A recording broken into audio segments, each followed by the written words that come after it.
Hello, ladies and gentlemen. Hope you are doing well. This is chemistry, and in this presentation, we want to look at a very interesting topic called the particulate nature of matter. Let's start by defining what matter is. Matter is any substance that has mass and occupies space. So for a substance to qualify to be matter, it should have two conditions. And these are, it should have mass and occupy space. Then it qualifies to be matter. Let's look at this piece of chalk that I have in my hands. Are you able to see it? Can we say this is matter? Let's go by the definition. Any substance that has mass. If I had to put this piece of chalk on a scale, will the scale read some numbers, or it will just be 0, 0, 0, 0? The answer to that will be, it will read some figures, some digits will be there. Even if it is 0.1 kg, it will still be considered to be the mass of that substance. So if I had to put this on the scale, I'll get some mass. What about the other condition? Occupies space. Just look at it, and then I'll be able to put it here. When I put it on my palm here, has it occupied some space? The answer is yes. It has occupied some space. So this is matter. Matter is any substance that has got mass and it occupies space. Those two conditions makes any substance to be called matter. Now, this matter is made up of very small and separate particles. Very small, very tiny particles. And these particles are separate. Now we want to study, we want to know how these particles behave. Therefore, let's look at what is called the basic units of matter. We have 3 basic units of matter, and these 3 basic units of matter are called atom, that's the first one. The second one is molecule, then the third is ion. So the 3 basic units of matter are these 3. Let's start looking at one after the other. We start with atom. What is an atom? An atom is the smallest particle of an element that has the chemical properties of that element. That is the simplest way you can define an atom. The smallest particle of an element. Now there's a new word there. Before I can explain the meaning of this, there's a new word that you need to understand. Element. What is an element? An element is a substance that is made up of only one type of atom. That's it. Only one type of atom. Now, let me put it this way. I'll take you to the periodic table. I'm sure we all know the periodic table. We've seen it before. What are those things that make up the periodic table. What do we call them? All those things that are on the periodic table, we call them elements. Why do we call them elements? Because they are made up of only one type of atom. Only one type of atom. I'll give you an example. Do we have oxygen? Do we have oxygen on the periodic table? Yes. Symbol O. Oxygen. So oxygen is an element. Why? Because this oxygen, which is on the periodic table, is made up of only one type of atom, and therefore it cannot be splitted any further by any chemical mean. You cannot split this oxygen. It's only one atom. Only one atom. So all those that are on the periodic table, we call them elements. They are just made up of only one type of atom. Only one type of atom. So an atom is the smallest particle of an element that you carry the properties of chemical properties of that element. That is an atom. I will also be able to compare this atom to a cell in biology. In biology, we say a cell is the basic unit of all living organisms, Human beings like me are made up of cells. I'm not made up of atoms, no. I'm made up of what? Cells. So in living organisms, we say cells. But when it comes to matter, we are saying smallest particle that make up that substance are atoms. The way we look at the structure of a cell, we will soon look at the structure of an atom. We will soon do that. I hope you are following and getting these two. So, let me repeat myself. All those things that make up the periodic table are all elements. We do not have mixtures there. We don't have compounds there. We don't have water. They are all elements there. The reason is they are all made up of one type of an atom.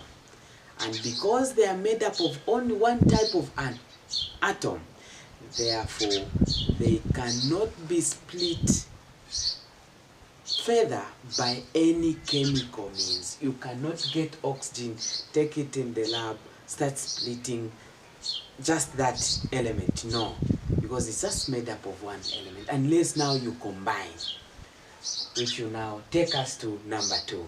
So here I've got some examples for you. So oxygen, carbon, calcium, magnesium, all those are elements. All those are elements. What happens now if I combine these elements, or if I combine these atoms? What happens? Number 2, molecules. 2 or more atoms that have been joined, combined, or bonded together, and that can exist independently, they form molecules. Another exciting example. Let's say oxygen. Okay, let me say this atom here, oxygen, on the periodic table. I get another oxygen. I see that? I get another oxygen, then I bond them, or I combine, I join them chemically. what am I going to get? I'm going to get oxygen gas. And I'll be able to write it this way. Oxygen gas. So now this oxygen gas, which is made up of 2 atoms, will now be called a molecule. Is it clear? It will now be called a molecule. So a molecule is a combination of 2 or more atoms. These atoms can be the same or can be different. They'll still be called molecules. Look at this. Carbon dioxide. How many elements do I have there? I have 2 different elements. I have carbon. I have oxygen. Combined together, I'll form carbon dioxide. And this carbon dioxide is a molecule. So get that. Molecule is not about the same. It's not only about the same. It can be the same or different, like the way it is. Sometimes you may not get this right. What's the difference between molecules and compounds? Because there is that word again. Is this a compound? Is this a compound? Now let me make you clear here. When we are talking about compounds, we are talking about combining or bonding elements that are different. Bonding, combining chemically elements that are different. So in this case, this is a compound, but this is not a compound. In short, I can say all molecules are not compounds, but all compounds are molecules. Are you getting that statement? I'm sure it is clear. So that is about molecules. Let's look at another one, which is called ion. Ion, when we say ion, we are now talking about charged atom. An atom has now been charged. So we say an ion is an atom or a group of atoms that carries an electrical charge. So we are saying now this atom has been charged, and it can be charged either positively or negatively. You will be able to see something like this. So this atom here, which is sodium, has been charged positively. Mainly all metals are positively charged, while all non-metals are negatively charged. This is a non-metal, negatively charged. So we show it in this way. So these, we call them ions. And this, when combined together, they make table salt, the salt that we use in our food, which is called sodium chloride. Okay? It is called sodium chloride. This is the salt that we use. So this is a chemical name. When we ask you what name is given to that table salt that we put in our food, so that is sodium chloride, which is this sodium chloride. That's how we write. That's the name. I'm sure you've learned here. Well, these particles that we are talking about are held together by a force that is called intermolecular forces. these intermolecular forces sometimes is abbreviated as IMF. So if you want, you can say IMF, meaning intermolecular forces. So the particles are held together by this force with the help of kinetic energy. So they are held together by the force which is called intermolecular forces. Despite them being held together by these intermolecular forces, the forces sometimes may not be too strong to hold the particles.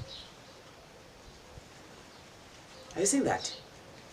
Despite particles being held together by the forces called intermolecular forces, sometimes these forces may not be strong to hold them. As a result, the particles may move